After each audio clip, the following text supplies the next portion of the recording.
Là, c'est très positif. Le jeu de l'intuition est un jeu très positif. Celui-ci, à la carte des lumières, en fait, il va plus être... comment dire? Moi, je trouve, enfin après c'est mon avis personnel, il va donner plus l'état momentané de la photographie de notre état actuel.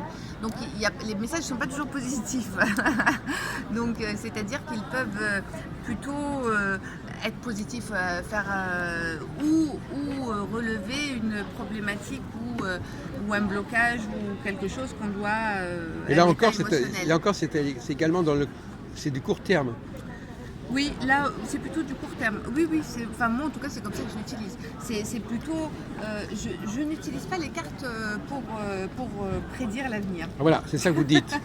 Donc vous distinguez, on ne prévoit pas l'avenir, mais on conseille des choses qui correspondent à ce qui va se passer, peut-être, je sais pas. C'est plus des cartes qui vont aider à traduire un état, l'état émotionnel, l'état psychologique, l'état. On pourrait vous répondre que les gens sont censés le savoir, leur état. Ben, pas toujours. Donc on revient à cette question tout à l'heure. En fin de compte, les gens ont besoin d'un objet extérieur pour savoir ce qu'il y a à l'intérieur d'eux-mêmes. Oui, exactement, pour mieux le comprendre, pour mieux l'exprimer. Certains l'expriment très très mal. Et puis ça peut donner quand même des directions. C'est des messages positifs. Les cartes de l'intuition, je les aime beaucoup parce que elles ouvrent un chemin. Elles ne racontent pas l'avenir, mais elles ouvrent un chemin. Et c'est toujours un chemin d'espoir.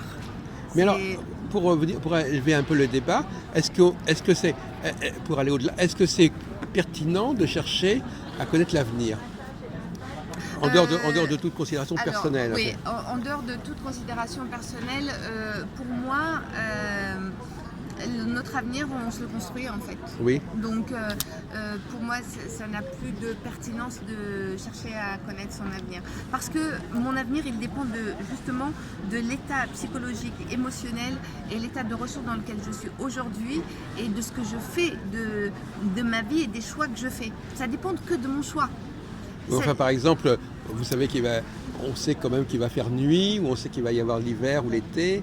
Il y a des lois, il y a des choses qui existent, qui déterminent quand même le cours des choses.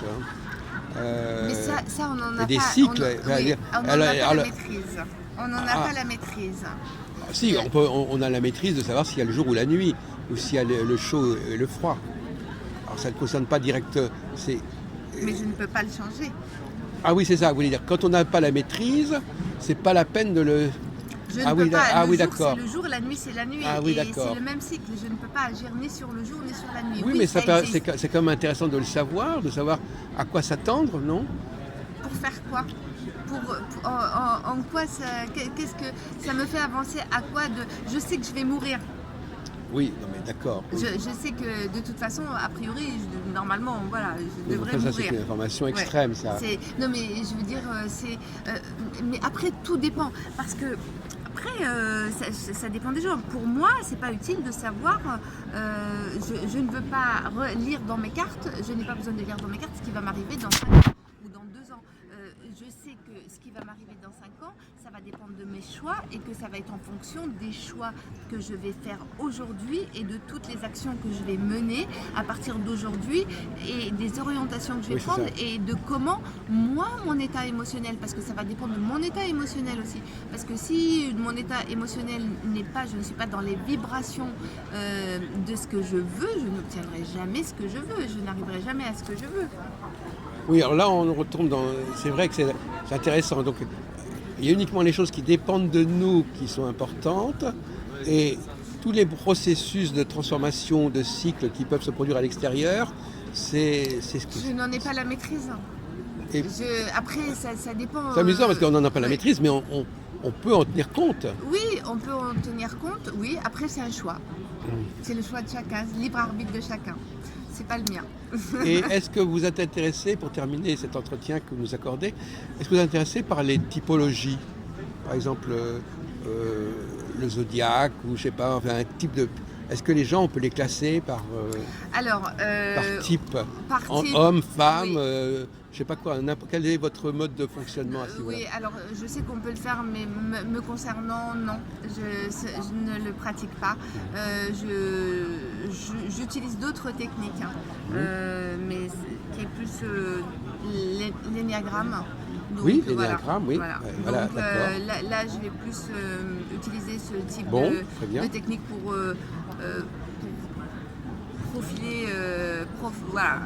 Mais Alors pour compléter l'entretien, puisque je voudrais quand ouais. même que les gens aient une idée globale, est-ce que vous pouvez nous, c'est ça, moi je sais très bien, est-ce que vous pouvez nous dire plus généralement quelles sont les autres techniques que vous utilisez, notamment l'Access Bar, etc., Oui. pour que les gens se fassent une idée complète de Karima Abbasi? Alors, en fait, moi j'ai une approche très holistique. C'est-à-dire que vraiment, j'accompagne la personne dans sa globalité. C'est-à-dire que on travaille aussi bien sur le plan émotionnel, psychologique, énergétique, physique, et sur le présent, le passé et le futur. Donc, et pour ça, j'utilise voilà, des techniques qui vont permettre des libérations des traumas, de reconstruire et de reconstruire, reconsidérer le passé, comme l'hypnose, la programmation neurolinguistique. J'utilise voilà, les thérapies, je suis plutôt dans les courants des thérapies brèves, et Access Bar Consciousness qui est plus énergétique, qui sont vraiment voilà, qui sont des processus de libération de mémoire cellulaire, de mémoire énergétique et de processus de changement. Toujours vraiment dans... Voilà, c'est là je travaille que sur la question énergétique. Alors qu'avec la PNL et l'hypnose, donc je vais travailler plus avec l'inconscient, le conscient, avec tout ce qui est comportemental et cognitif. Voilà, c'est pour ça que ça reste très complet en fait. Donc c'est un peu, on peut définir, c'est un peu le coaching, enfin vous appelez ça le coaching, hypnothérapie. Oui, voilà, je suis coach et thérapeute. Voilà, je me considère comme une coach de vie, une coach d'éveil et une thérapeute plutôt spécialisée en thérapie brève et thérapie énergétique. Alors je vois que c'est marqué une approche et des pratiques venant de la création artistique. Alors ça c'est autre chose. Ça ne vous concerne pas, ça? Si. Alors ça c'est oui. L'autre facette. Oui, ça c'est voilà, c'est quelque chose qui est un petit peu à part. En réalité, Orchestration du silence est un atelier que j'anime avec Jürgen Bergman à l'espace Gaëlem. C'est une rencontre entre deux personnes. Alors moi j'ai raconté mon parcours. Jürgen est coach et plutôt il a beaucoup travaillé dans le théâtre, voilà, avec les techniques de théâtre, il a fait du théâtre. Et donc cet atelier est un atelier qui Oui. C'est un atelier qui associe à la fois les techniques de coaching et les techniques voilà, autour du théâtre. Et donc, qu'est-ce qu'on peut en dire de ce création artistique? Enfin, c'est le théâtre. Alors, c'est vraiment la création artistique de soi, c'est un parcours initiatique. C'est un parcours initiatique qui va permettre en fait aux personnes qui arrivent à ce stage-là d'être à la rencontre de soi-même, d'eux-mêmes et à la rencontre des autres. C'est-à-dire c'est vraiment les personnes, elles vont arriver seules et en fait finalement elles arrivent seules et elles vont se rendre compte, elles vont prendre conscience de comment leur histoire est finalement vibrante et rebondissante avec les personnes qui sont là et quel lien ça va être entre eux. Donc et à partir de là, ils vont travailler beaucoup sur eux-mêmes, sur les stéréotypes et de manière à se libérer de leurs propres jugements et des jugements des autres et de manière et finalement à la fin ils vont créer une sorte de méga histoire et d'orchestre en fait. Voilà, exactement. Ouais, voilà. Donc c'est chouette, ouais, c'est un bel atelier. Bon, je vous remercie beaucoup. Avec plaisir. Donc Jürgen Bergman.